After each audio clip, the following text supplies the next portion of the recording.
Welcome to Getting the Ball Rolling, the podcast that's going to be themed around football, MMA, boxing, combat sports in general, basically. So when I have guests on occasion that don't kind of cover that, we'll just be kind of going more into depth about who they are, their story, and why they're here today. And today's guest is Aaron. So thanks for coming today, Aaron. This is Aaron McClemont. You're very welcome, Sean Paul. It's a pleasure to be here. I'm excited to have you here, mate. I've been looking forward to this for a long time. I can't deny it. So the first thing I'd like to cover is what made you take the job with the Department for Work and Pensions? What kind of took you into that? Well, I'd found out that I was actually quite good at speaking to people, Sean Paul, and I've always done hard labour jobs. I was a fisherman, worked in building sites, stuff like that, and I could never stick it out. Then when I got the chance of a customer service job, and I'd gotten it, it was a work from home position, and every family member of mine was it's not going to happen for you. You're wasting your time. So I'd gotten into it, and actually it turned out that it was exactly what I needed to be doing. I was exactly the right kind of person for it. So I'd done about a year at DFS, and then I left there, and I got the chance to go to DWP. And when I did, I thought, well, actually, the way the world's going, I think I could probably do some good there. They're going to need people that are compassionate and empathetic. So I thought, well, I've got that in abundance, even though I do say it myself. So I thought if I can go and apply that in the role and help people along the way, whilst obviously bettering myself, then I think I could probably sleep pretty well at night. So that was the reason, really. It was seeing where the world was going and wanting to obviously be the person that's compassionate within the system, because there's too many people, as I've said in the videos, that aren't. So I was looking to be the difference. I soon found out that it was the opposite to what I thought it was, which is obviously the reason for the videos. But that was the reason. It was to try and help people, and I thought I'd be good at it. What was the process like for you when you were like taking the job then? Was it like standard practice, or was it really thorough? Or? Well, it's standard operating procedure, Sean Paul. I mean, you know yourself, you're in customer service. You go through the training, and I'll be honest, like the company I'd worked for, they were actually very honest with us, whereas previously they were telling us, everything's going to be fine, there's no bad calls. Whereas at DWP, they were like, look, this isn't going to be easy. There's going to be a lot of hard calls, suicide calls, etc., etc. But the training was it just wasn't going to prepare you for it. So they were like trying to build you up mentally for like, these are the type of, you're going to take the hard hitting stuff basically. It's not going to be like your kind of average call centre type of job essentially. Well, I mean, it was the people that are doing it, Sean Paul, aren't trained for it. That's a big problem. And I actually spoke to my doctor about this, and I told him about some of the calls, and he'd said, look, that's kind of what it's like here. So you're dealing with the same things that doctors are dealing with without the training, which is why it can be so. I mean, it can be so horrific at times for people that aren't used to that type of thing, especially when you get a suicide call. But the processes when we were doing our training, yes, it kind of showed you what it was all about, but it just wasn't enough. I mean, the two main tools we were using was barely touched on in the training. So the two tools you use to communicate with job centres and case managers were barely touched upon during the training process. I would like to think that that's changed now, because the campaign was just new. They'd just gotten the campaign at the time, and there was no data to run off. Like, so we were the beginning of that. So I would like to think that that's changed now, and that they'll use those tools and teach them correctly. Let's hope so, man. I don't think people, from what you hear, it's just constantly bad stuff in it. You never really hear the good stuff, and I think a lot of people probably don't even think, Aaron, about what it's like for the people on the other side having to carry that every call, because it's obviously for the people making the call, that's one call for them, but for the people on the other side, that's all day, every day, all they're getting. It must just like pure weigh you down mentally, like the exhaustion that you must feel, like almost must feel like go to the gym, but using your mind, like you're just coming out there, and about the stories you probably carry from when you were working there to this day, you probably think about certain kind of calls, but that person, wonder what happened with them in the end. You're right, Sean Paul, and there is a couple of them. But see, the thing, like you've just touched on there, there's a lot of welfare calls, serious welfare calls, as I used to term it. So that means that because there's that many of them, it's very hard to remember. certain, you only really, the truly gross ones, the truly horrific ones you obviously remember. And a lot of them you can't talk about because they're so unique. And the person, even though you wouldn't be using their name, the person would be able to identify themselves and say, that's me there, that's me he's talking about. So you've got to kind of watch with that. But yes, I mean, there was nights where, and this is why I done the job the way I did, Sean Paul, because I needed to sleep at night. And I said this when I was there, how some of these agents sleep at night is beyond me. And I'd actually brought it up at the time. I said, look, let me, I don't know, create a position or something. Let me train them the way that I train them. I'll give them my dialogue. I'll use my scripts, because there's certain scripts that you need to use to calm the call down. Because if you use the full script, it's just going to make it harder on yourself. You sound like a robot as well, didn't you? I think people know when you're hitting them with a script, and people know when people are being real. You can feel it, mate. You can sense it. You can. Both sides. So if you kind of tailor that a little bit to make it look like it's coming from the heart, like what I did, More they take it on a lot better, and they said, well, this person's actually helping me. See, I had it one day, Sean Paul, where they were having a bloody terrible time with it. It was a woman, and she had children and that, and she was everything that could go wrong with your universal credit account went wrong on hers. And she called me up, and she was going to be, she was ready to do battle, ready to go to war. And I just approached it the way I always do. And first and foremost, you show them that you're on their side. You tell them the truth, and you show them you're going to help them, and you're going to do it the way you would want them to do that for you. Yeah. And you know what she said to me, Sean Paul? She said, do you know something, Alan? I'd called up today and I was going to give you hell. Yeah. Whoever I'd spoke to, I was going to give you hell. But I've been unable to do that today because you've been so helpful and you've been so decent and empathetic. And I genuinely do thank you. And that was constant, Sean Paul. I mean, the amount of people that I used to speak to, and I used to think, what would they have done if they hadn't got through? I mean, that's not me saying I'm amazing, I'm brilliant, but I will push the boat out for someone to make sure they get their rightful entitlement. And I used to say that at least twice a day. What would that person have done? And it's why I was reluctant to leave, because I thought those people that get through to me when they need to get through to me, and I'm not going to be there any longer. And that was a little bit of a concern. But then I thought, well, no, actually, if I can put the truth out there and give people the knowledge of actually how this system works, that'll help everyone. Help more, mate. Exactly. Yeah. So that was the thinking behind it. Definitely. Yeah. So, see, when obviously you've took the job, they've told you what it was like. How long before you realised this isn't what I expected it to be? Was it immediately, or was it a couple of shifts in that you felt this is no right? This isn't what I thought it'd be. Well, it's sort of two different questions. When I realised that it wasn't what I thought it was going to be, was when I got the disciplinary for filling out the homeless form for that homeless kid in Afghanistan, or from Afghanistan. So that was, and I'd said that to them after that. I said, look, I'm not the kind of person that you need here. I've misunderstood what this role is. I said it's robots that you need, and I'm not a robot, and I will question things. Are you able to expand on that a wee bit in case anyone's not seen the video? Because I've seen it, but I know there might be others with the boy in Afghanistan. Can you break down what exactly happened? Yeah, of course.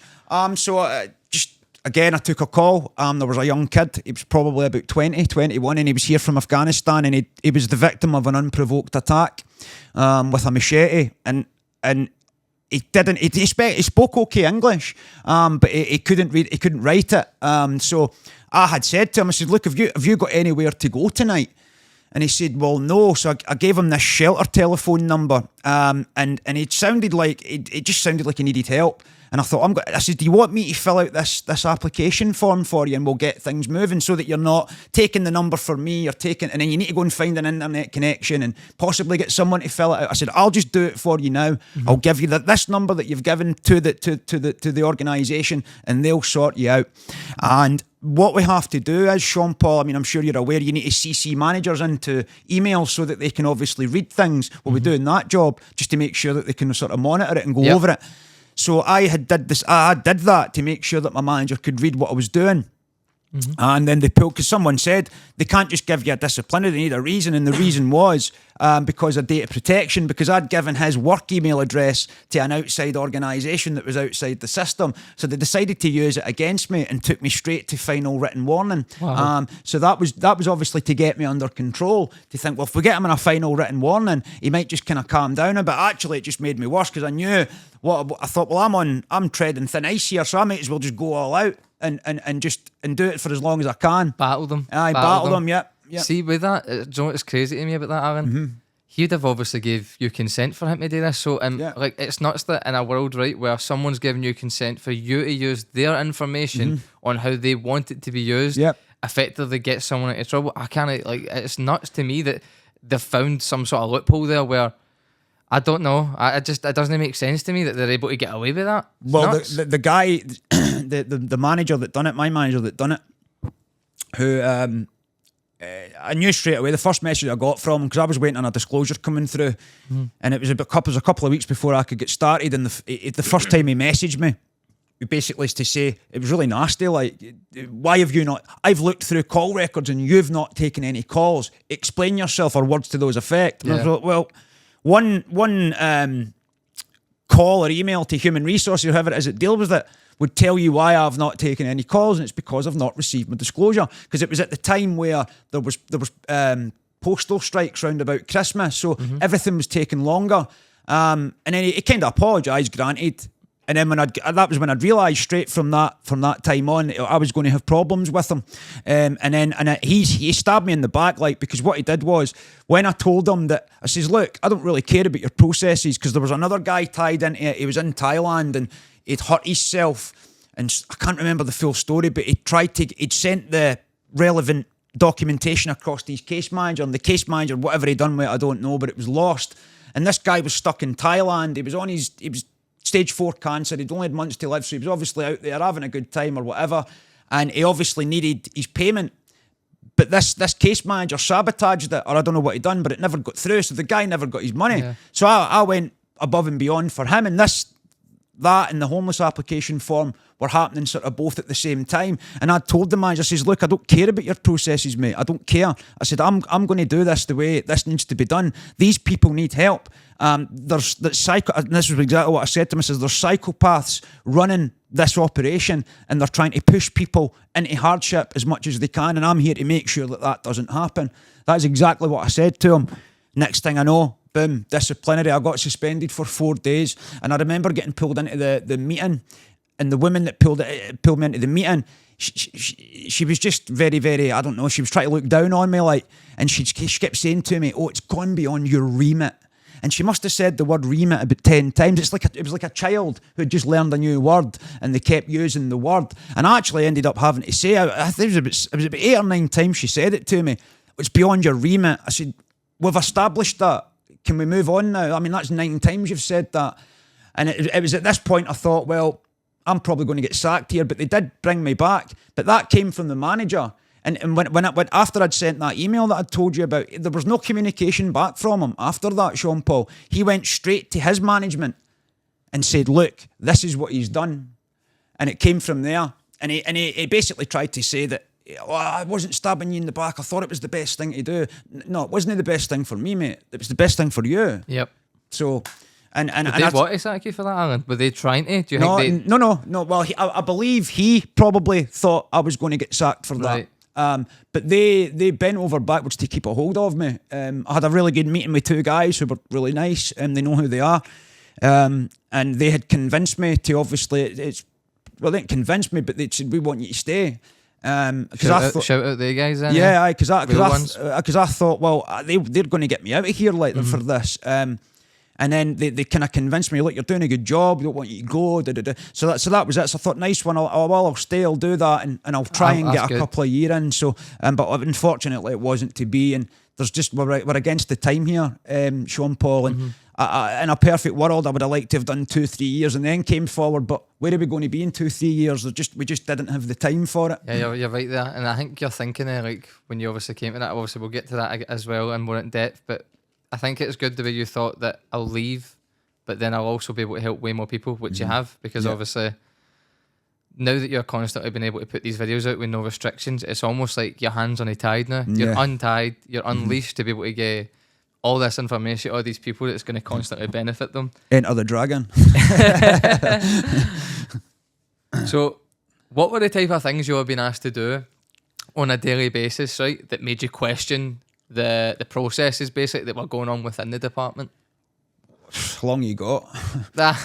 Well, the first one obviously is when someone's got deductions on their statements. That sanctions, yeah. Well, or not even sanctions. general. Sanctions is something they're aware of. If that's if you miss an appointment or whatever, you don't do something they ask you to do, and you get told to your face, you're sanctioned. So they know where they stand with that, and they know why it's happened.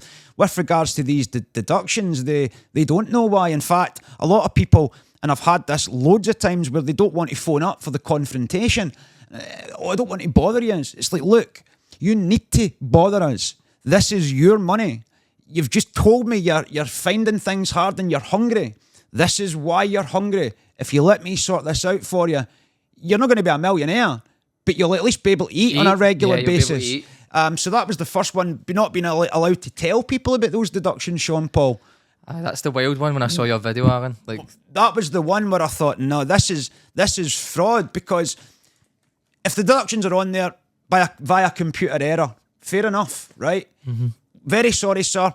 There's your money. We'll transfer it into you. But when you're sort of saying to them, and that deduction's on there, and you're having to say anything, you're not allowed to say anything. That's wrong. Yeah, especially if they're entitled to that. Yeah. I can't believe on a daily basis you have been told, don't tell them why. Yeah. And it's funny you said that, actually, because do you remember when I reached out to you, actually, after your first video, shortly after you put it up? I reached out to you and I was telling you how I had a tough time myself. I took a couple of months out of work just to spend more time with family and look at like changing what I was doing, basically. And at that time, I remember I was on Universal Credit because I knew I was going to be a couple of months out, and I basically got nothing off them over the like 3-4 months. And I was saying to them, like, why am I not getting money? Nobody would tell me. I kept inquiring. And then one day, one guy eventually, it was like he was telling me a secret. He was like, oh, you owed money back for this. And I go, from when? And they go, 2 years ago.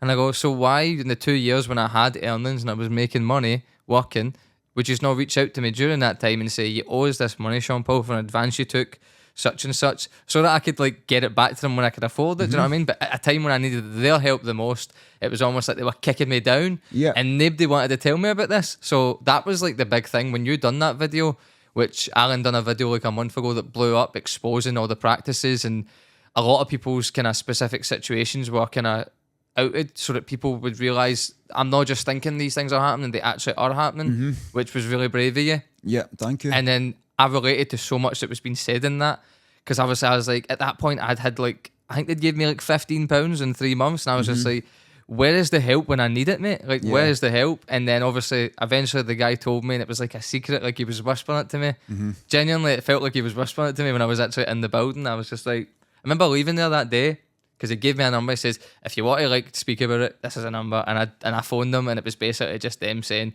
it is what it is. And I was like, okay, if this is the level of help, and I'm just going to go back into work on my own a wee bit sooner than what I wanted to before I got more time with the kids. And I was just like, let's just get on with it then. And I'm lucky in the sense that I'm able to kind of think like that, and I've obviously got help around me. Yeah. With friends and family. Shout out, you know who you are. Yeah.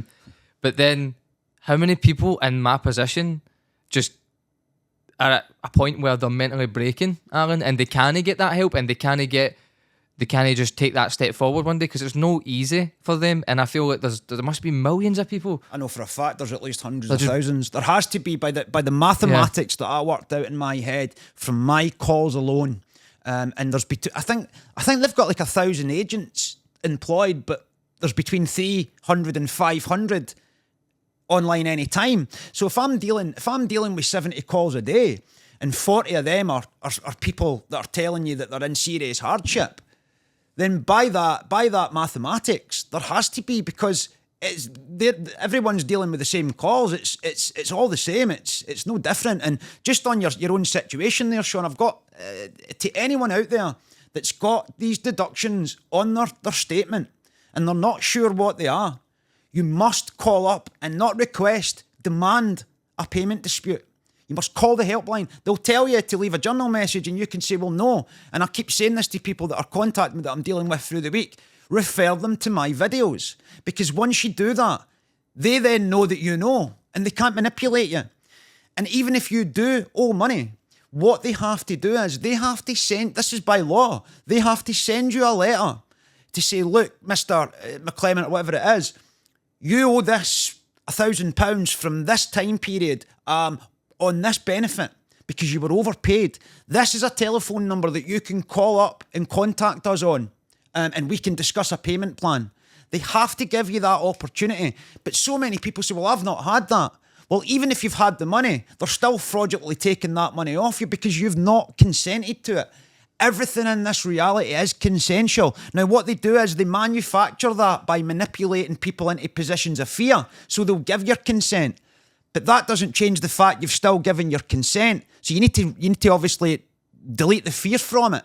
And that was why I done the videos, because it deletes the fear. And you're right, Sean Paul, the amount of people that message me to say, I knew I wasn't crazy. I was telling family members about this and they were saying, no, the government wouldn't do that to you.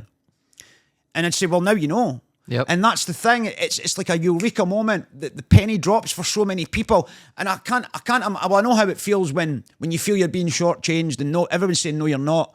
And then you find out, yeah, you know the feeling, Sean Paul, don't you? Of course you do. And this is what's happening with people. But the good news is, it makes you feel a little bit better because you're like, I knew I was right. Reassurance. I was right. I was right about that. And that was why that was another reason for doing the video, because I knew so many people would have that moment where they would say, boom, right there. Thank you, Alan. Thank you, because so many people have said thank you for the video for that reason alone. So it was definitely worth doing. There's no doubt about it, because now people know. Now, whether we get together and do anything about that is another matter, but they now know. No one can claim ignorance now.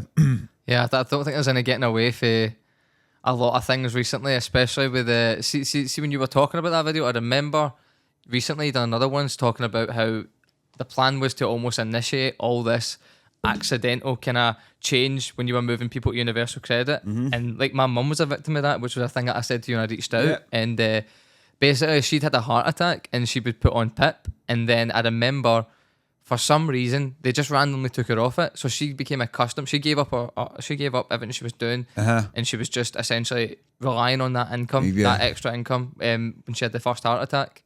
And then when they took her off it, it built up all this extra stress in her because she's lost her income that she was used to. She'd been accustomed to having it there. It was a big change for her. And don't get me wrong, we're lucky in this country that we get these type of things. There's no that she was being ungrateful, it's just she was struggling because she'd always helped me, my brother, we'd always help each other, we always done that, we've always been really close in that sense. But when they took her off that, during the time that it's took them, because they've only just fixed this 2 years later, during this time she said another heart attack, probably due to the stress or the financial worries that were topped onto that. And then she had to have a triple heart bypass, which was open heart surgery. And during all this, she's still not getting PIP. She's getting like what a standard person like me, if I went on universal credit, I don't know how the government can say you're getting the same, me and her, because I can go out and actively work. So clearly someone that's getting a triple heart bypass can't. Yeah. So it was reassuring to see your video, and then obviously from the comments in the video, there seemed to be a lot of people that were kind of in the same situation. It's not like there's not a few. This is the many. Yeah, the absolutely. Many. And when I decided to, so I think it was in about August.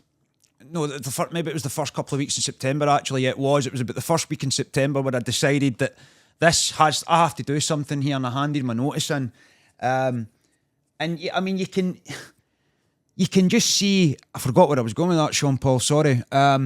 But you can actually see how bad it is for some people, Sean Paul. When with regards to the sickness benefits. Now, you touched on it before. You've got your family around you, and you all help each other. I speak to thousands of people that haven't got that. I've not got that. I'm actually helping a guy just now in Scotland that's a victim of that. That he's not getting anyone around him, and no support. He can't phone the line because the line's full of agents that. They're just try to skip through the day and try to get the day. And okay, I'm sensitive to that, but you still need to do it. You're still drawing a salary for that. You still need to do your job. And there's just so many people that message you to say, well, I haven't got anyone, Alan. Can you help me? And I've set up this membership thing to do one-on-one contact, and that's the perk of the membership. It's like $5.99 a month, but I'm thinking about scrapping it and refunding it to the people. It's only been a couple of months, to be honest with you, because if I get someone that messages me that can't afford that, or they can't afford to donate, I'm not going to turn around and tell that person, well, no, you're not donating to me, so I can't help you. And it's just about fairness. So I've been sitting trying to work it out and how I'm going to do that. But the amount of people that don't have the support, and then they've got these deductions on there, and I just can't imagine what they're going through with their mental health, Sean Paul.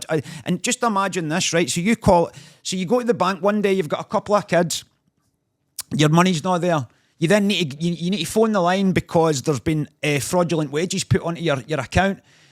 You then get through to me, and that security issue that I mentioned before with the security, when it doesn't work, you give the details and it doesn't let you through. There's a back doorway you can go in, but they don't even tell you that. I actually had to find that myself. I think I've mentioned it before. And so that's luckily that you can get in, and there's no stress there because you can get in and look at it. But there's so many people that say, no, that's 3 times, it says wrong, failed security check, hung up. Call, yeah. And then they'll get through to the next person, it'll happen again, and it'll happen again. And it'll keep happening until they get through to someone that knows how to go in the back doorway.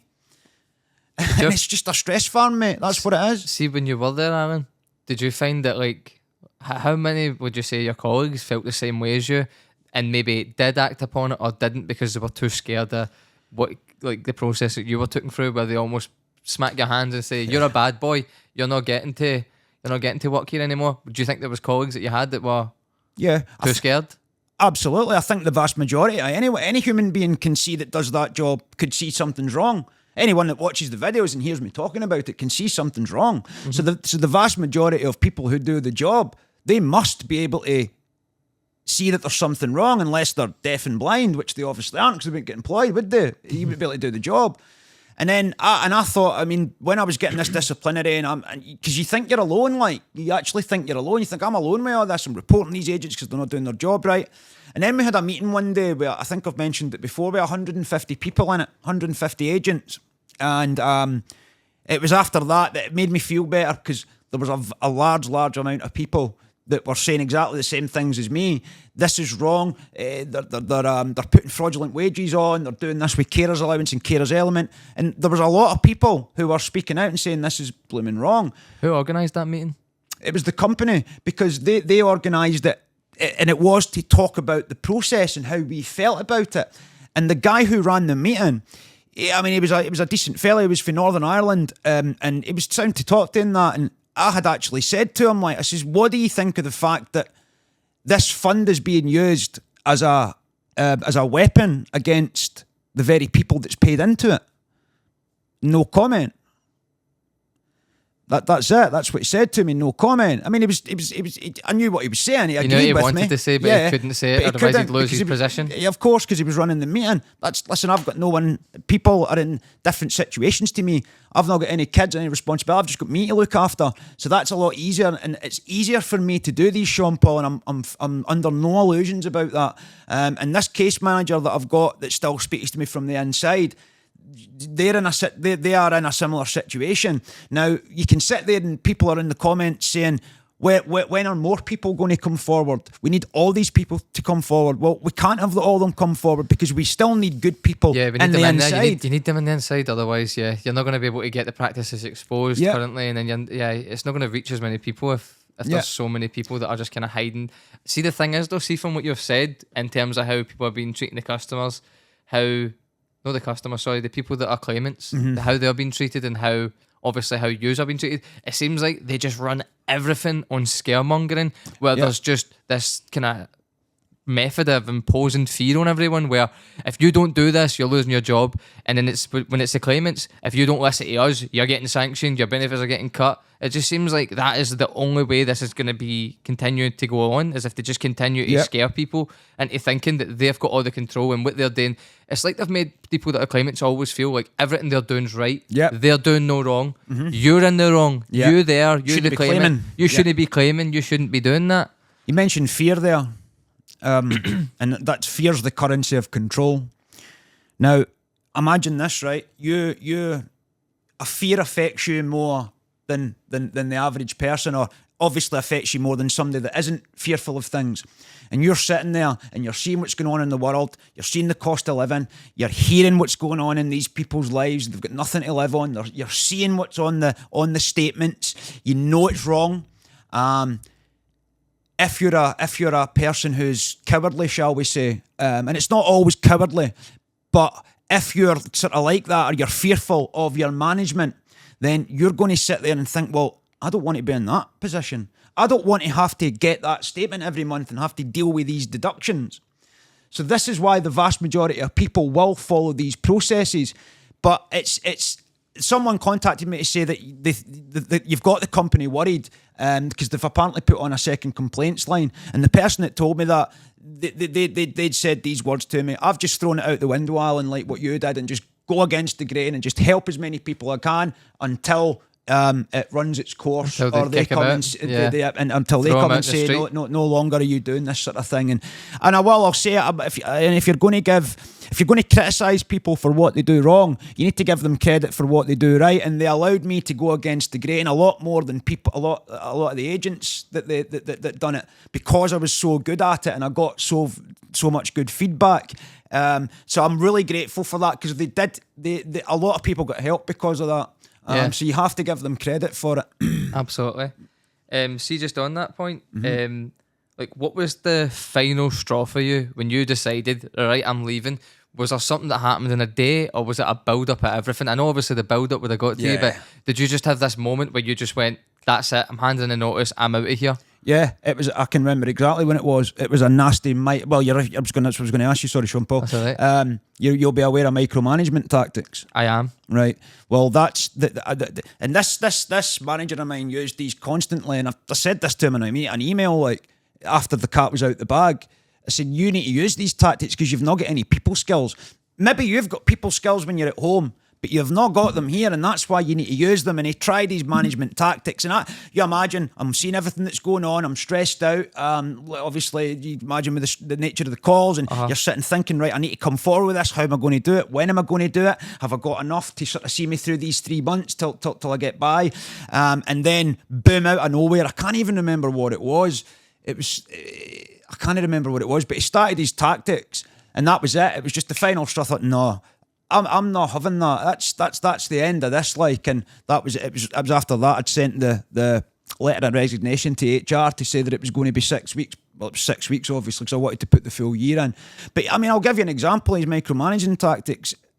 My grandfather died last April, and I was upset, like, because he was there my whole life. Obviously, everything went through him, and I didn't take any time off, and you could hear I was upset taking the calls, and he did actually message me to say, look, are you okay to be taking these calls?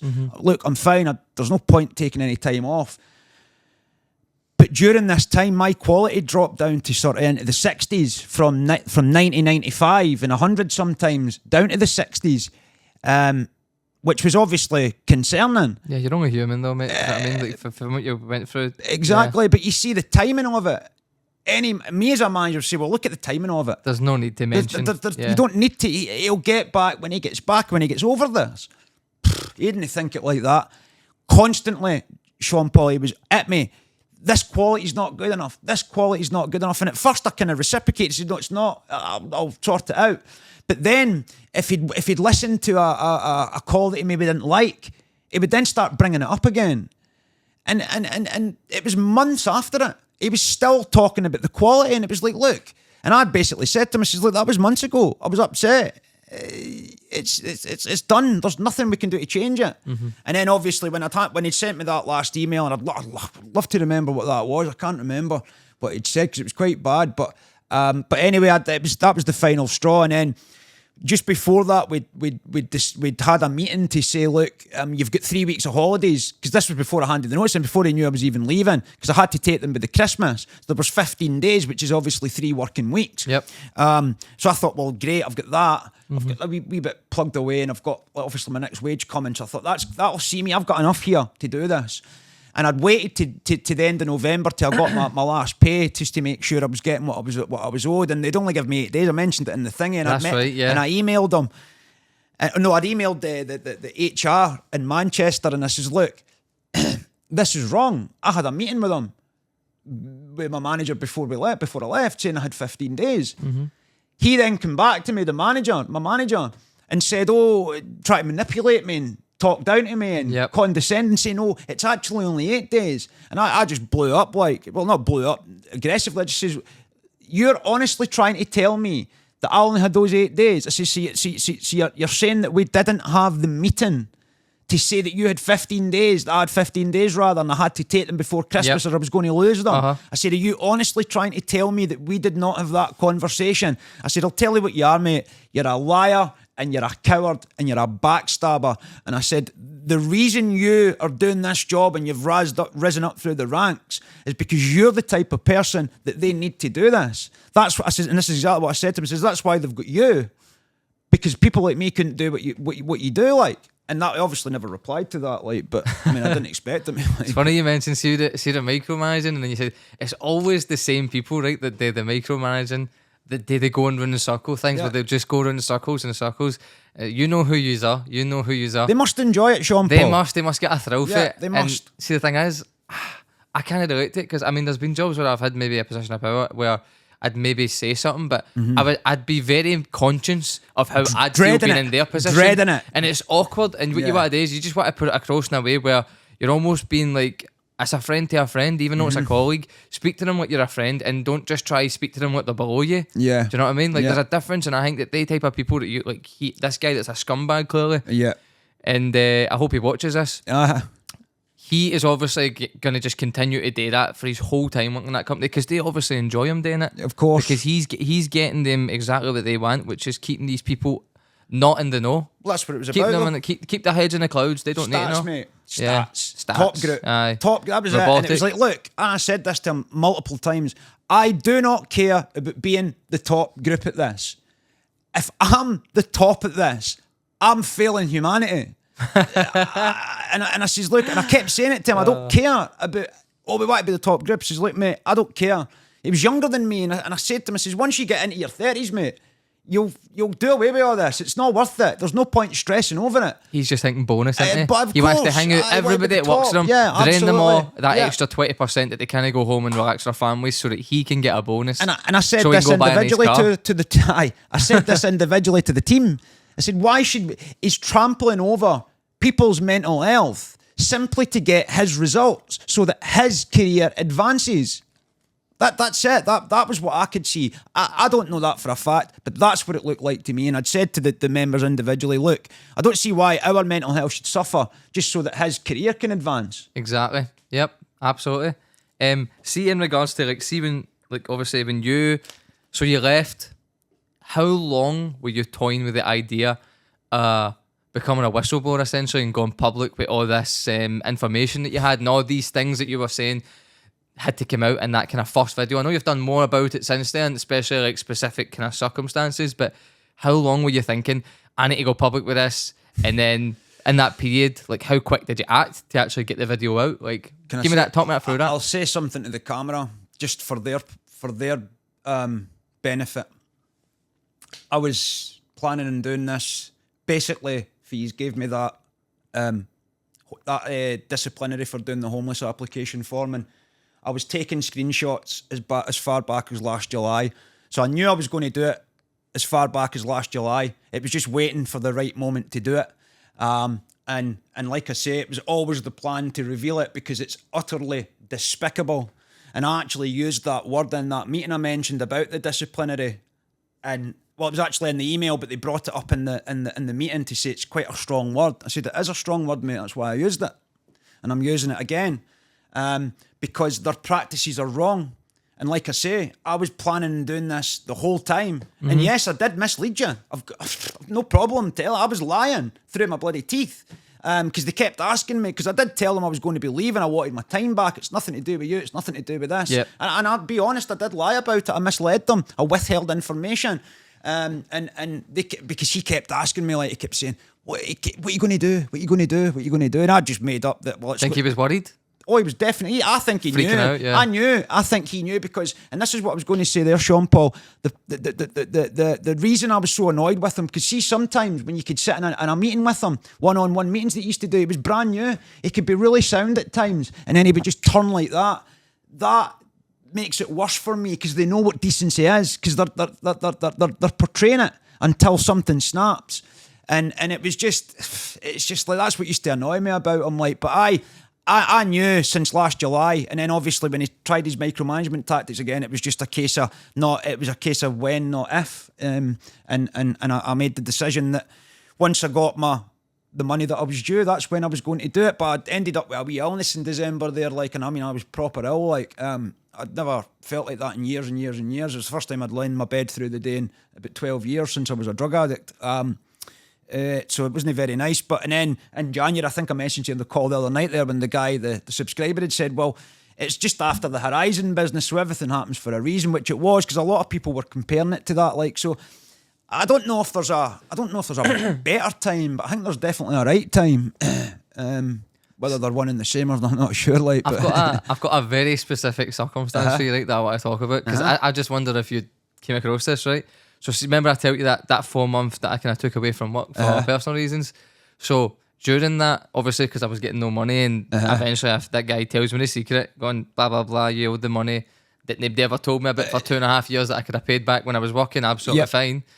I was told about something, the guy that told me that led me to this thing called a budget advance. Okay? It's like, you can get one of them. So I call through, and they basically told me, right, that because I had made more earnings in the last 6 months than a criteria that they had built, I wasn't eligible. So it was almost like I was being punished for being a working man, that I couldn't then essentially go and claim something that I desperately needed. So even though I'm paying all these taxes that we all pay when we work, we all pay our taxes, I'm then getting punished because I'd made earnings months prior, like that you were claiming tax from off me anyway. It didn't make sense to me. It really didn't. And this is the thing with it as well, Sean Paul. It's very difficult to answer that question because you get so many different processes of information from people. And you're right, it shouldn't matter what you have earned previously to that. Because you're skint now. You're sitting with nothing now, exactly. So you need a budget in advance. And if you're signing on to Universal Credit, you are absolutely entitled to one. But I think there's a criteria where you need to have sort of claimed for so many assessment periods, maybe 5 or 6 or something. I can't remember. It's starting to leave my memory, some of the processes, but it shouldn't really matter. I mean, if you've been on it for 3, 4, 5, 6 months, whatever it is, and you need a budget in advance, then you should be able to get one because, like you say, you've paid into the system, you're claiming it, you're needing the assistance at the moment. Yep. And there's actually a misconception about budget in advances and crisis loans, and so many people in the comments have said to me, you're wrong. Budget in advances replace crisis loans. It's just not true. Budget in advances, you can only get one a year, and you can't get another one until you've actually paid it off.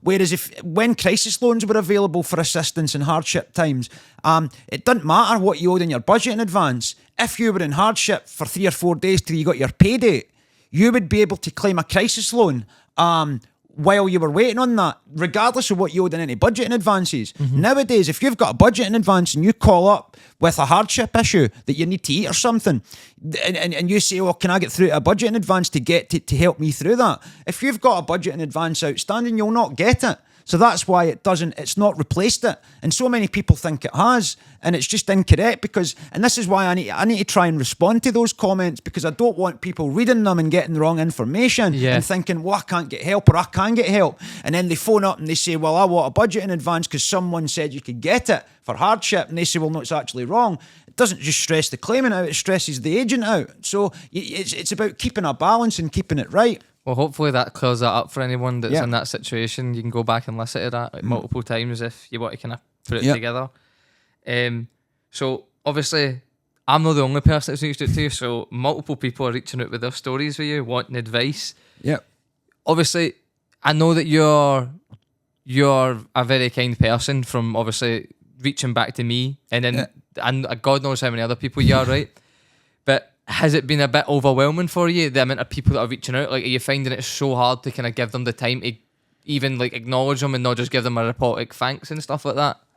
It's difficult to find a balance, Sean Paul. That's what I found with it. I was overwhelmed the first couple of weeks. I was saying it. What have I done? Because it was a quiet life, carve out a wee piece and sort of grow myself. And then I started getting all these messages and the subscribers went through the roof, and I was quite overwhelmed, and I was like, what have I done? What have I done? But I thought, nah, this is obviously meant to be, and I was overwhelmed by that side of it. The times, the balancing of the times, the hardest part, because see, when you're on the line, Sean Paul, you've kind of got like a 7-8 minute average for when you can use the call. I'm sure you've probably got something similar at your job, and you kind of, they know that and you know that, so they kind of know. I know we'll be getting to the end of this call. I just want to ask you something and then we can go, because they know that there's timers. Whereas when you're sort of on your own and you're just sitting at home or in your bedroom, there isn't that. I mean, I've seen me on the phone for an hour and a half, 2 hours sometimes, trying to explain to some, like there's a guy in particular, he wasn't having the information. I don't believe you. I've heard this from a pal, and I've heard this, I've heard that. It's like, look, mate, I've done the job for a year. I've done this for thousands of people, literally thousands of people. This is what you need to do.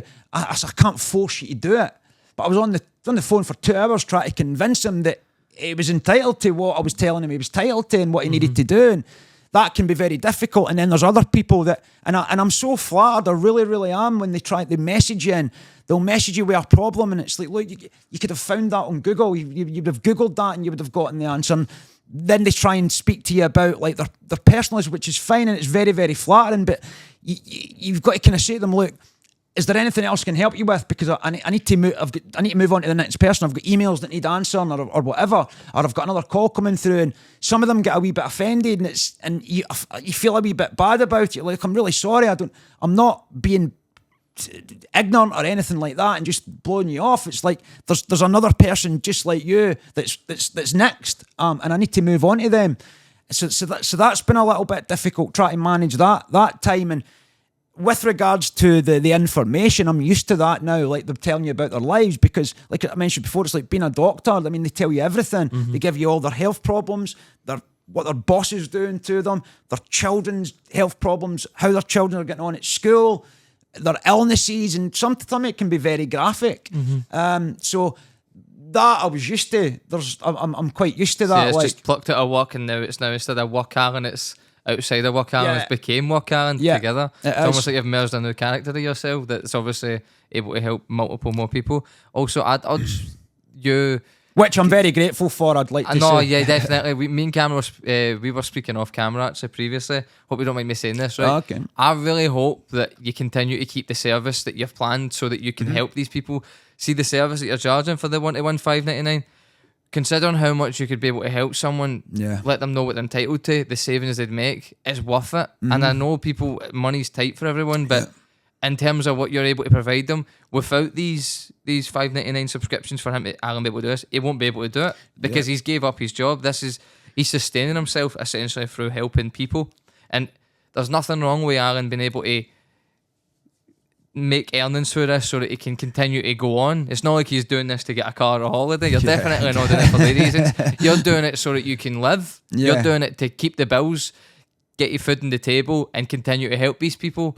And that is the end goal. So I really hope that you stay with that. And obviously, if there is those few people out there and you just kind of get the help, Aaron's the type of person that he'll help people that are in the most need possible. Aaron will do his utmost best to help them. I know that you will. Thank you, Sean Paul. I really appreciate that, and I do. I mean, I tried to keep it. I thought to myself, I can charge $5.99 a month, and even if I have 200 subscribers, that's sort of getting close to replacing my salary. Income, and it's not too much where I'm not going to be able to deal with it, because I was taking 350 calls a week. So this is my thinking on it. Obviously, it creates a different problem if you end up with 1,000, and that's a different. You would probably need to start taking people on and training them a certain way or something like. But with the way things sit now, I'm thinking even 50 or 100, that I would be pretty happy with that, because it wouldn't be too much that I couldn't manage it. Mm-hmm. And it's not just stuff about DWP. I mean, been through quite a lot. I spoke to you on the phone the other night there, and it's like a drug addict. I've been seriously overweight. I've been through some terrible things in my time. So I would be more than happy to offer life skills, because I think I've got them. And that's what I was going to say before, Sean Paul, when I'd lost my train of thought. I realised that this is why it was easy to come and do it, because when you're speaking to 70 people a day on average, Sean Paul, and 40 of them are telling you, it's not exactly like that, but a large percentage of them are telling you, Alan, you're in the wrong job. I did not expect to speak to someone like you today. You should be on YouTube or something like that. And there was a guy in particular, he was in a mental health place, and I hope he's doing well, because he'll probably know who it is if he hears this, sorry. And he was down in his luck. He had everything, and just lost it all, as it happens to many of us. And he was obviously really down, and he'd gotten through to me, and I just had a conversation with him, and I told him a little bit about my life. And I said, look, mate, it doesn't matter if you end up on your arse, like, sorry for swearing, but that happens to all of us. That happens to the best of us. It's how you respond to that. That's what builds the character. That's what builds the new parts. And I could hear him sitting up in bed. I could actually hear him sitting up in bed. And he was like, geez, Alan, I wasn't expecting that today. That's actually made me feel better. You're in the wrong job. And I had so many of them. There was a guy who was standing outside a rehab centre, the same addiction as me. And if someone tells me about that, I don't go out and say, oh, by the way, I was this. If they're personal enough to tell you their personal information, I reciprocate and give it back. And tell them, well, I had the same problem, because it makes it human. It shows that they actually know what they're going through. And he was standing outside a rehab centre, and he'd said, look, I'm going to get through this. And I told him, I says, you'll get through it, mate. I says, trust me, where I was, I'm not trivialising your situation, but where I was, you'll get through it. And he couldn't read or write. And he says, once I've done this, I'm going to go and learn how to read and write. And I said, you know something, that is absolutely brilliant. Well done, mate. Honestly, that is amazing, and you will do it. And I just give him a little pep talk, and he basically said to me, he says, Alan, no one on this line has ever cared enough to say those words to me. And I was quite heartbroken at that, because I thought, well, it's not as if I'm giving him philosophical information for a different universe. This is just basic human being stuff that you would give as encouragement to a family member. And he's probably been phoning up this line for however many years, and he's never had that. So that was another reason. And again, I knew people were receptive to the information, because they would sit and listen. I mean, I used to have people on the phone, like, and they would, because of the accent as well, and they would keep you on the phone, and they would be like, oh, there's something else I want to ask you. And just to, they know they've got a golden goose. This is so rare for them. To keep you going, and there was one girl in particular, was for here, Glasgow, and I says, look, I know it's been nice talking to you and that, but I don't want to be rude, but I need to move on. Like, I don't want to just hang up on you. Oh, that's fine.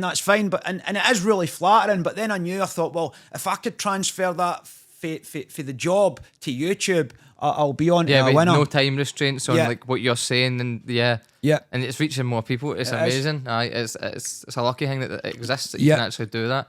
So the video blows up. You make that video. Last I checked, it had nearly 500,000 views. That was about a month ago you dropped that. So your initial reaction when it starts, the views just start going, the subscribers, what was your initial reaction?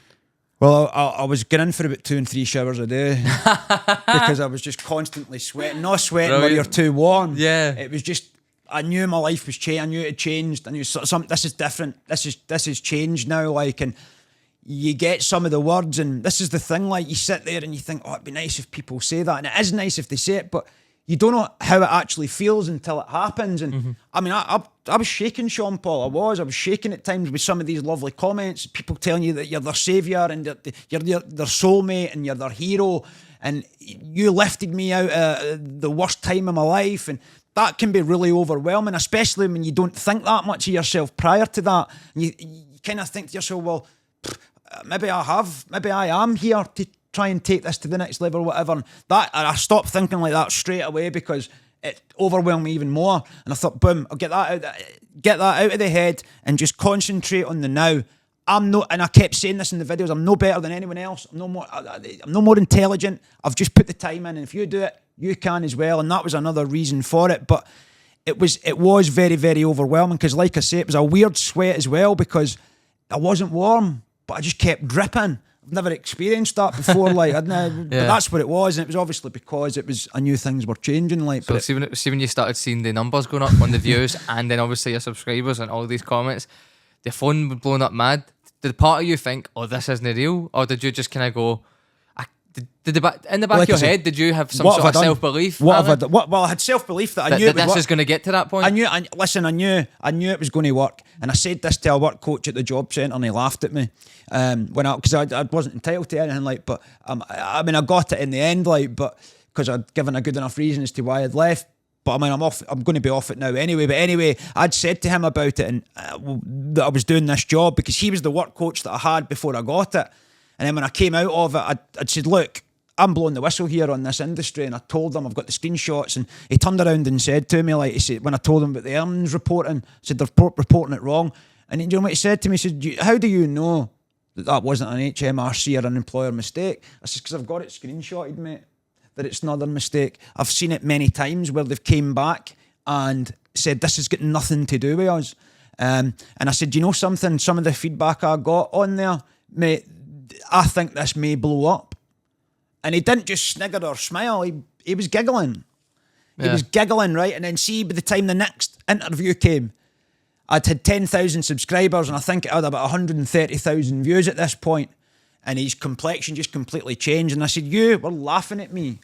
Mate, I nearly used his name there. Yes, you were laughing at me. Right. When I'd said this, I says, and now, you know, because he tried to say that he hadn't looked at the video. It's like, you must have done, because you wouldn't be acting like that if you did.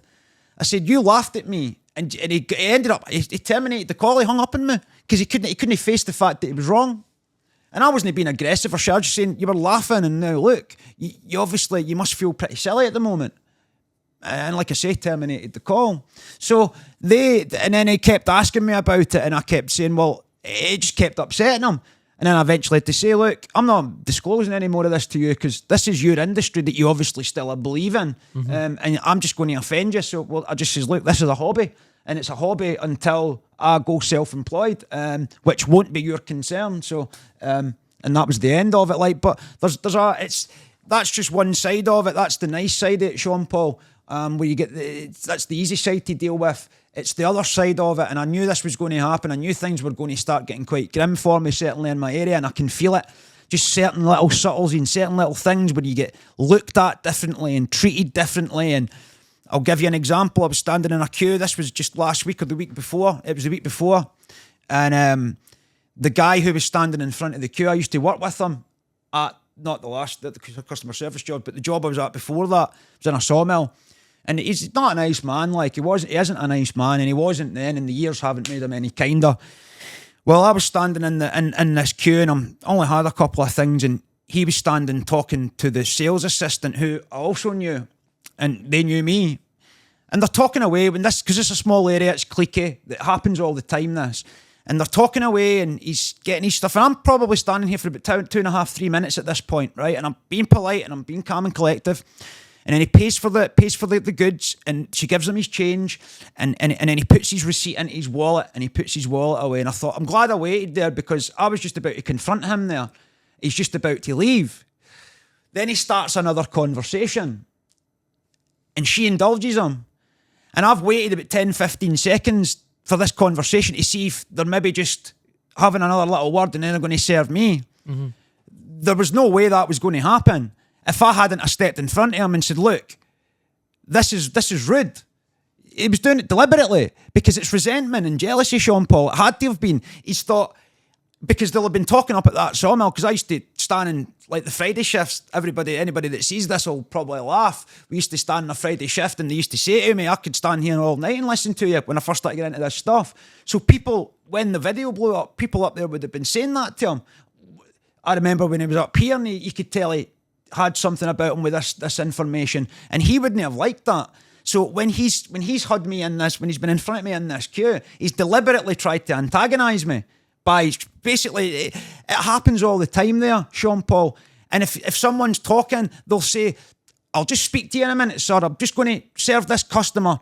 And then they'll serve your customer, and then they'll start speaking again, because that's the right thing to do. But the two of them, they were just continuing with their conversation. Mm-hmm. And I'm standing there like an idiot, thinking, well, if I stand here any longer, it's me that is the idiot. And I just stood in front of him and I said, look, I'm not having that. I said, this is not a drop-in centre, mate. This is a shop. And I was in a hurry. I had stuff to do. Mm-hmm.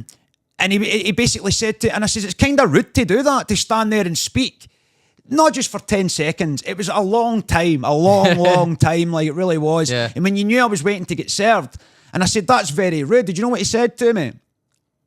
Oh, is it? I'm used to it, he says. Jesus. I says, well, you're used to it.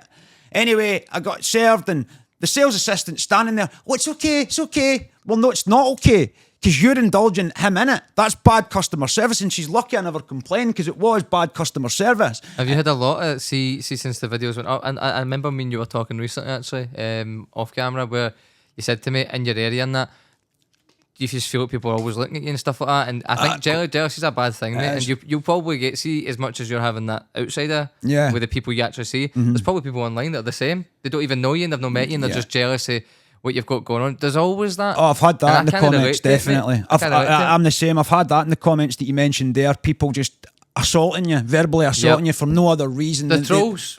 Trolls. They've done this video and they wish they could have done it. And that's all it is. And I'm not trying to be big-headed here. I'm not being big-headed.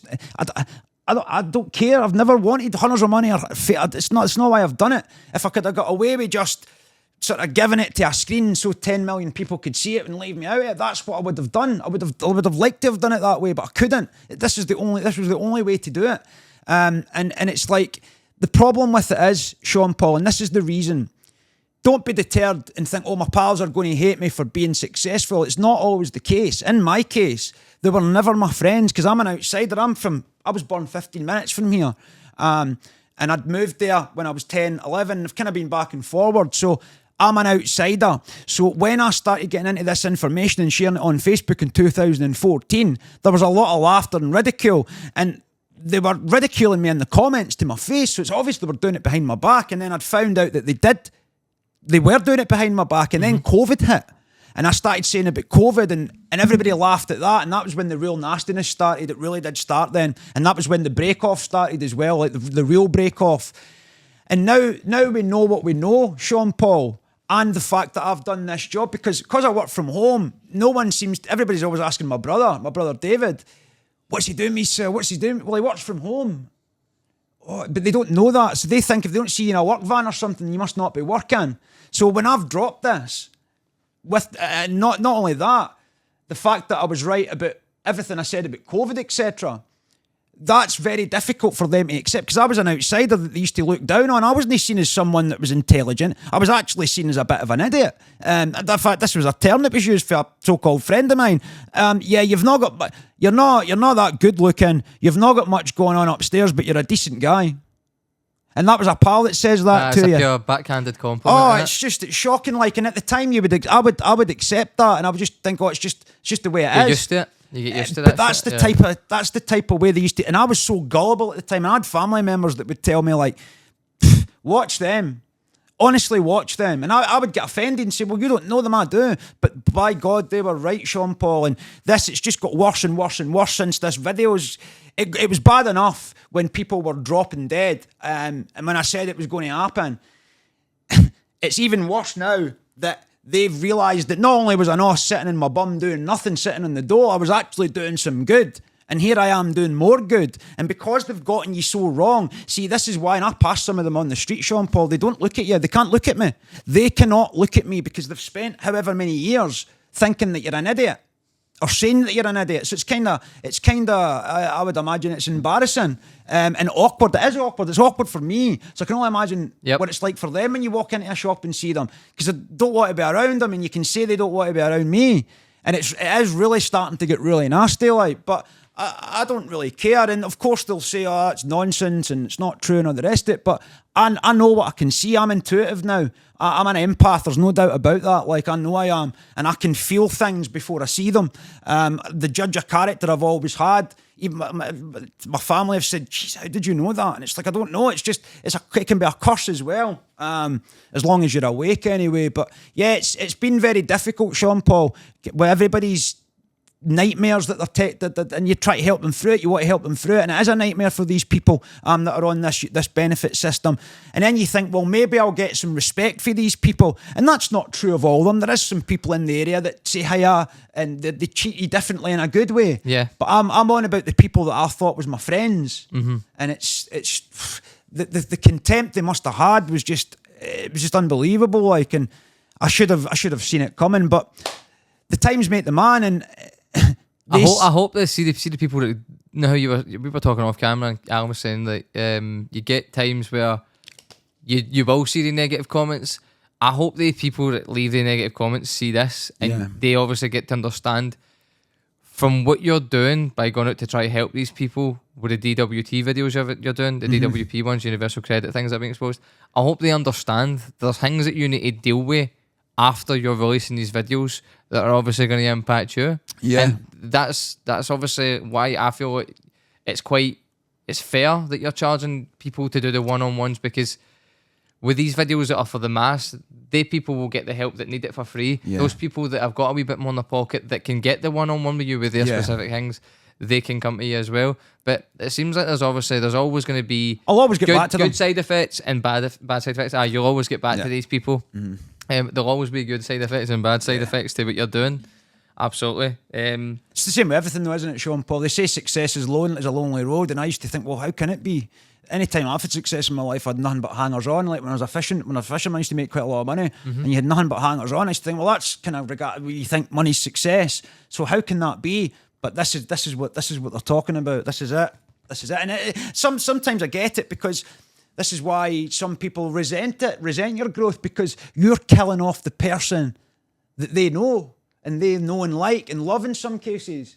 So when you change and you change your life like the way I have and come from that to this, you have completely killed the character that you were, or the character that they had gotten to know. Or what they thought of you, with the people that were saying that you're an idiot and stuff like that. So when you see that, and that wasn't true of all of them, but they would say it to your face, oh, it's good for a laugh. But and I've had people say this to me before, that I genuinely didn't think you had any intelligence about, and it shocks them to the point where they can't look at you. I'll give you an example as well, Sean. I bought a BMW just because it was a dream of mine. I thought I want to start living my dreams a couple of years ago. So I bought a BMW. I got rid of it about 8 or 9 months later because I realised it's just about image. Boom. As soon as I realised that, it was gone. I was driving a black Corsa before it, right? Certain people would wave to me when I was in that Corsa. See, the minute that they'd seen me in that BMW, they stopped waving. And do you know they've never spoken to me since? Jealousy. But these are people. Resentment. These are people that I know very well. I thought I knew very well. That's so strange to me, because I'd spent years with. It's hard to understand that, because I don't know. I think it's weird to me that people can think like that, because I don't. Yeah. And it's hard to get in the mindset of understanding why somebody would be. I don't get that. I really don't get that. I understand when I was going through it. I was envious. That was my sin. I wish that was me. Never jealous. I was never, oh, how dare you? It was never that. And it made me feel a bit rubbish, to be honest with you. I thought, so you'll wave to me as long as I'm driving a crappy car. No, it wasn't a crappy car, it was a black Corsa, but you'll wave to me in that because that's just standard. But the minute I sort of show the fruits of my labour, you're going to stop waving to me. Just stop waving. And like I say, there's 3 of them off the top of my head that's never spoke to me since. Never even spoke to me since. And it's like, well, and it's obviously gotten worse now, which is fine. But that's why success is a lonely road. I just thought I would drop that in. So I do understand. Yeah. And I'm not holding it against any of them. I'm sure there'll be other people out there that feel the same. Of course, definitely. Absolutely, yeah. See, since you've done the videos about the DWT and universal credit, have you had any contact for either the government or the DWP university? No one's reached out to you. No letters saying you stop talking about these practices. You signed a contract here and there. Have they tried to get in touch with you at all? No, because the contract's broken. That's why, or they probably would have. So if I'd done it when I was still working there, then yes, I would probably be hanged. But since then, all I've done is use my free speech. I've not used any names. I've not even named the company I've been working for. Other than the DWP, but I didn't actually work for them. I was a subcontracted agent. So the way I see it, I wasn't breaking any rules or breaching any contracts, and that's, even if I was, I don't care, Sean. I just don't care. I've been in prison before. It wasn't a nice experience, but there's one thing I'm more than willing to be locked up for, and that's freedom. So that's the best thing you can be locked up for, I think. If anything, you're going to get locked up for anything, surely it has to be fighting for freedom. So if they want to come after me and start saying you shouldn't have told us this, I welcome it, because it will show the people what they're dealing with and what they're up against. Well, because you were working for them when you screenshotted those things that you were screenshotting, and you were in contract with them. do you think that'll prevent you being able to possibly show those things? Well, I've showed one.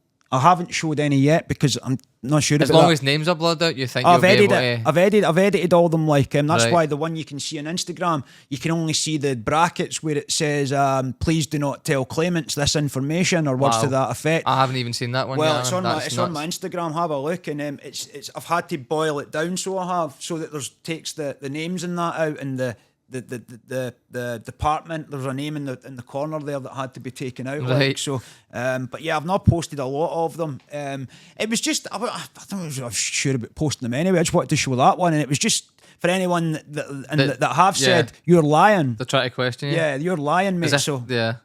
There's nothing really for you to gain by lying. So nah. There's just people out there that they'll just try to bring you down, mate. Anyway, Jealousy again, mate. Innit? That's what it is. So, have you got any plans to attend any or host any public speaking events in the future?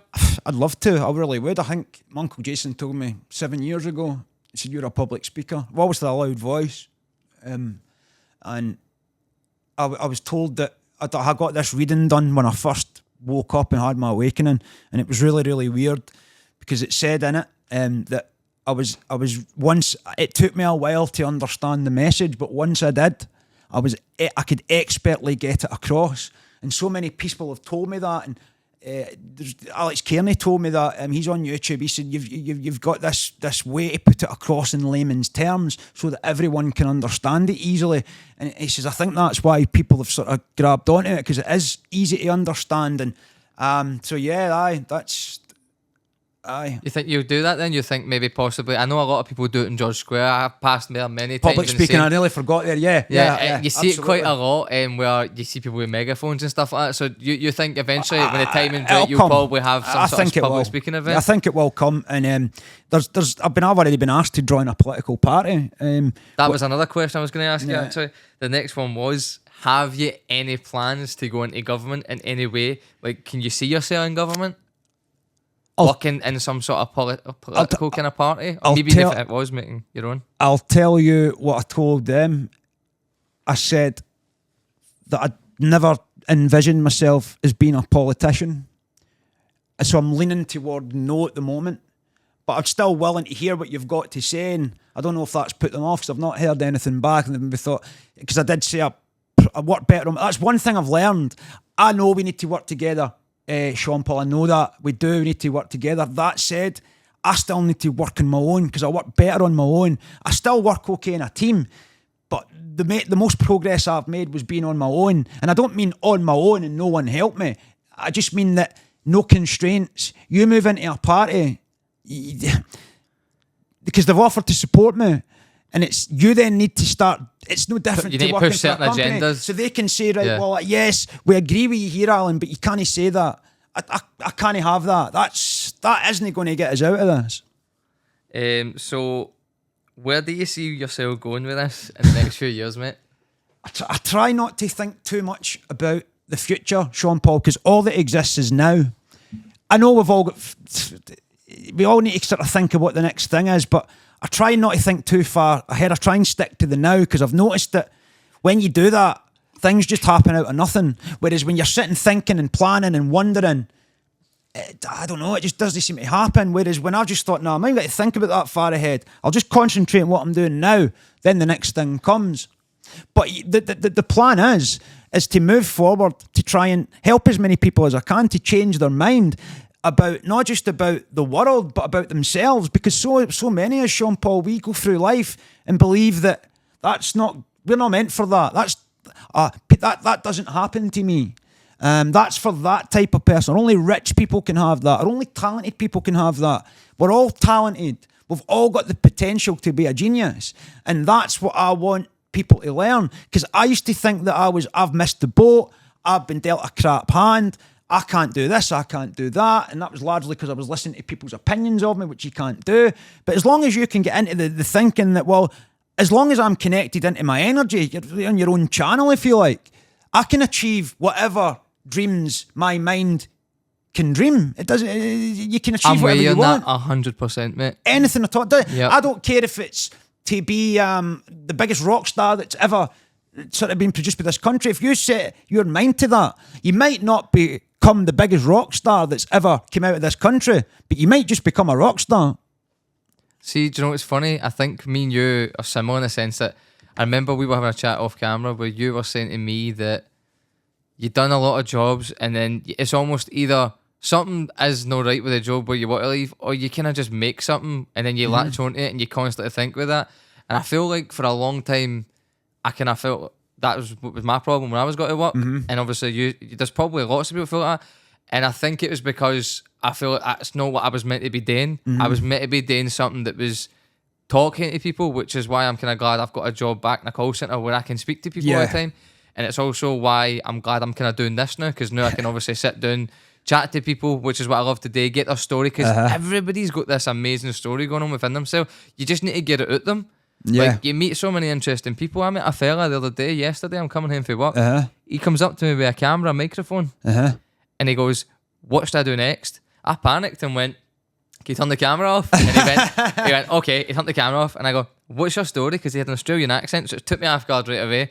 He goes, "Basically, I have a following on TikTok, social media, and I ask strangers what I'm going to do next. Whatever the top liked reaction is and comment and stuff like that, I go do it. So I've ended up in Glasgow here from Australia because my last video told me to come here." And I was like, "You sound really interesting." Like, I just wanted to stand and chat to this guy for ages, but I had 2 minutes to talk to him because my Uber was coming. Right, okay. I was getting a taxi home, and I just was like, I try to get his details. I don't even know if I took the right number, but I'm hoping I can get him on as well, because it's just, everybody's got their own wee world going on within their head. It's just, you need to be able to sit down and talk to them, and I love doing that. I really love picking people's brains, which is obviously why I'm glad I was able to get you on the day and have a chat with you. Which and it's a pleasure to be here, mate. Honestly, I really do appreciate the opportunity to come and do this, because this doesn't just help you, it helps me, because it shows that I'm willing to go out and do these types of interviews, which I obviously am, because I've said this a few times now. It's not just about changing my life, Sean Paul. I could just say, right, this is all about me, but I want everyone to sort of have the life that they want, because I know everyone can have it. Yep. Everyone can have it as long as you take responsibility for your life. I keep saying this. This party asked me this. What is it? What do you suggest we do? And it's like, well, I've not got all the answers, but one answer I do have is that when I took responsibility for my problems in my life changed, because you can't blame anyone else. You can't blame anyone else for any of your problems. Whereas when you're doing that, like, for example, if you're someone who gets into relationships and you keep losing that relationship, then you get into another relationship and the same thing keeps happening, what's the common denominator? You. Exactly. Yeah. It's you that needs to change. Yeah. You need to take, because some people could say, well, it's her that done it. It was because she done this, she done that, or the next one done the same. It's like, no. You need to learn to deal with that, and you need to change yourself and take responsibility, because there's obviously flaws in your cupboard, not just on hers. And this is why I've never really been I've been in relationships, but not like what some of my people that I know have got. Do you know what I mean? I used to look at that and I used to think, it used to depress me a wee bit, like, I'll be honest. It used to not depress me, it used to frighten me, because it just seems so monotonous, and I'm frightened of monotony. Like, this is why I'm grateful I'm doing this. And I used to see it in family, when I was family members' houses, and it just, I don't know, it just seemed like, I used to sit there and think, this isn't for me. I always knew it wasn't for me. Like, I'm not in a young age, I always had this perception where I wanted to, if I was going to have a family, it would need to be for the right platform. I would need to have the right foundation before I do that, because I've seen, and this happened to me as well at times as a kid, a tough childhood. When you make that decision and you've maybe not got the right foundation, it hurts the children. It really does, and it can be hard to come back from.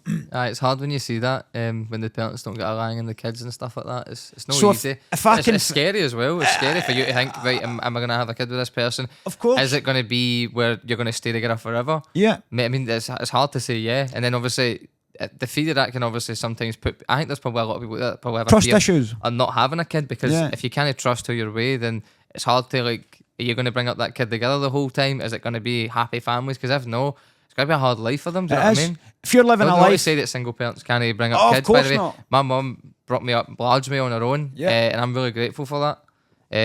Same with my brothers. Same with my brothers. So I had like a different lifestyle for most people, because while I was younger, I would be most people would be out summer holidays playing. I'm in watching my wee brother and my wee sister. I didn't mind it. That's what made me always want kids, because I was around them all the time. Made you who you are, Sean Paul.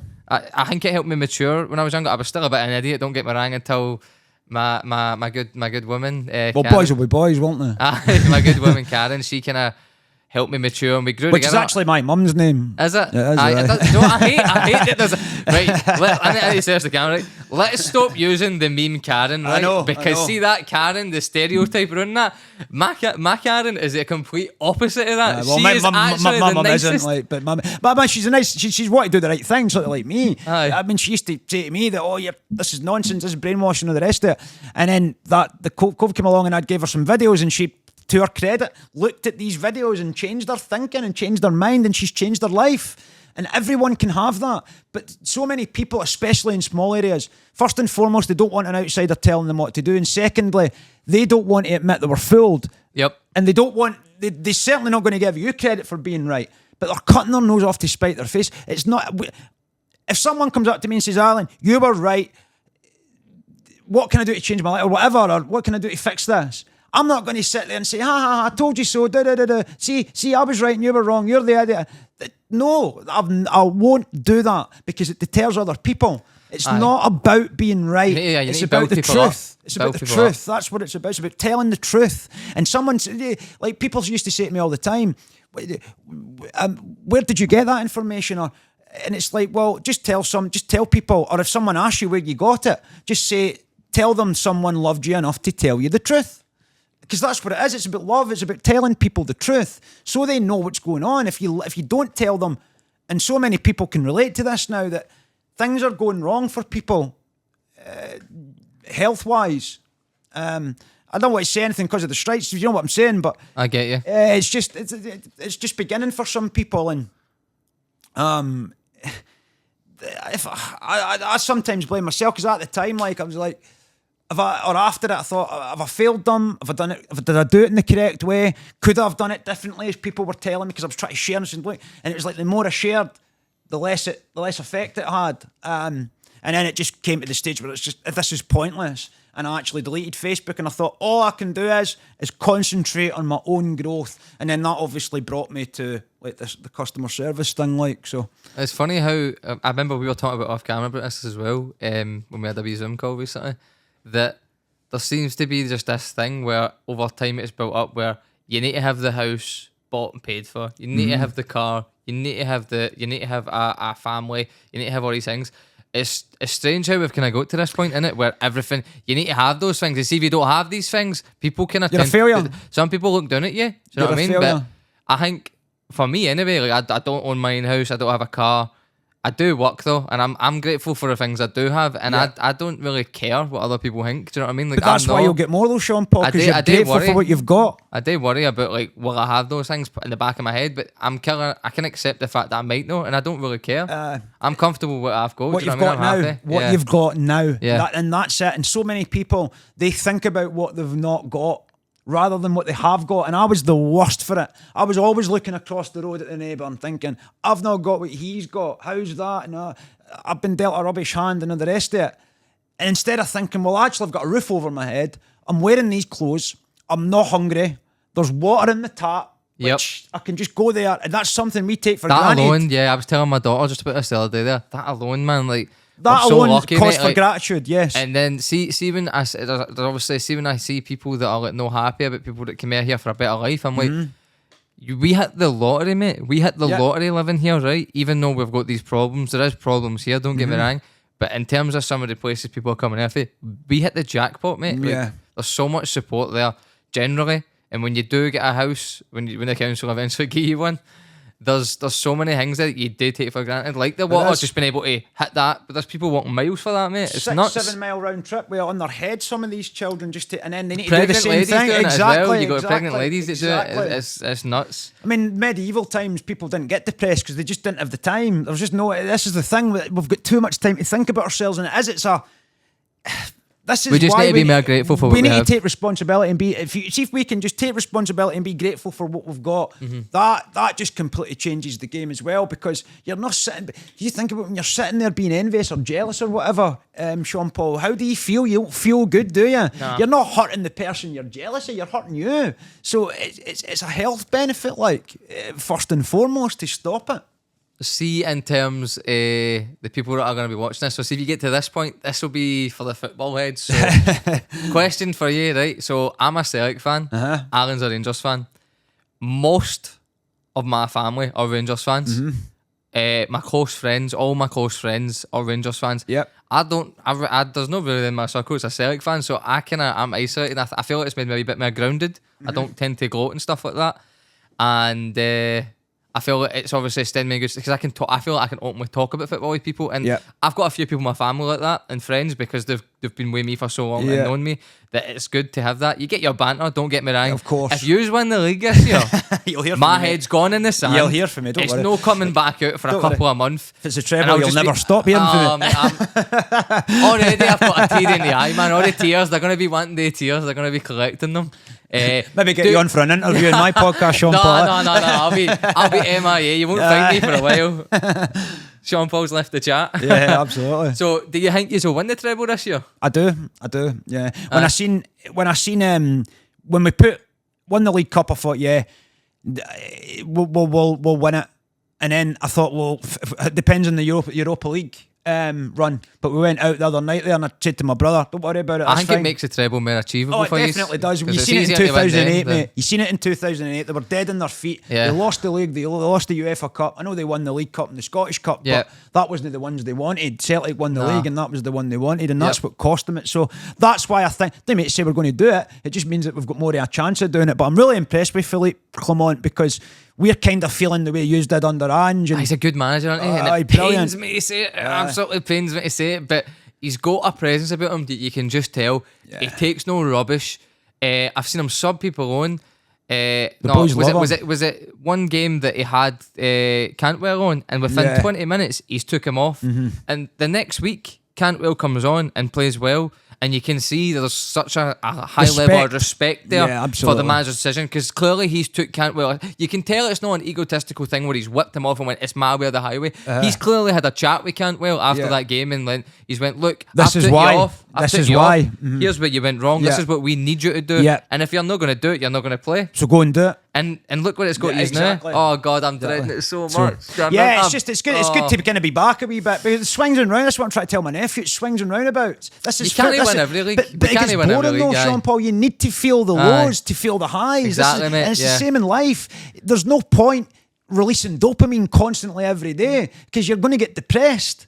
You need to experience the lows and the highs. It's the same with football because it wouldn't be the same. I mean, Rangers 9 in a row. When I first started supporting them, it was just that was life. Rangers won the league. I didn't know anything else. When I was younger, it was largely your success. So I kind of. But then when they lost it hurt. I was 10 when they lost 10 in a row. Right. Or 11. I've just turned 11, and I was crying, mate. I was absolutely crying. So see when you win it again. This is you need it. You don't. The feelings are the same otherwise, eh? Of course not. You need both. So what we'll probably do is see if Rangers win the league. I'll probably hide for you. If Celtic win the league, I'll get you back on the podcast. That's fine. I'll do that. That's absolutely fine. Thanks everyone for watching, and tune in next week for episode 2. Thank you.